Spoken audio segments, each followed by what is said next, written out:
ગુજરાત સરકારનું ખેડા જિલ્લાની મહિલાઓના સશક્તિકરણ ક્ષેત્રે એક મહત્વપૂર્ણ પગલું। શ્રી ભાનુબેન બાબરિયાએ નડિયાદ સિવિલ હોસ્પિટલ ખાતે આવેલ નવનિર્મિત સખી વન સ્ટોપ સેન્ટરનું લોકાર્પણ કર્યું। સખી વન સ્ટોપ સેન્ટર થકી હિંસા પીડિત મહિલાઓને તબીબી સહાય, કાયદાકીય માર્ગદર્શન, મનોવૈજ્ઞાનિક પરામર્શ, પોલીસ સહાય અને હંગામી આશ્રય મળશે।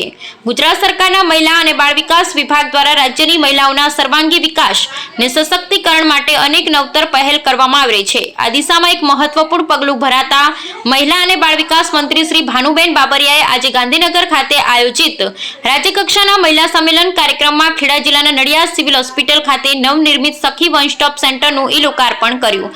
ભારત સરકાર પુરસ્કૃત આ સખી વન સ્ટોપ સેન્ટર યોજના એક અત્યંત મહત્વપૂર્ણ પહેલ છે, જેના માધ્યમથી હિંસાનો ભોગ બનેલી મહિલાઓને એક જ છત નીચે અનેકવિધ સેવાઓ પૂરી પાડવામાં આવે છે। આ કેન્દ્ર હિંસાનો ભોગ બનેલી મહિલાઓને 24 કલાક વિનામૂલ્યે 5 પ્રકારની મદદ પૂરી પાડશે, જેમાં તબીબી સહાય, કાયદાકીય માર્ગદર્શન, મનોવૈજ્ઞાનિક પરામર્શ, પોલીસ સહાય અને હંગામી આશ્રય સુવિધાનો સમાવેશ થાય છે।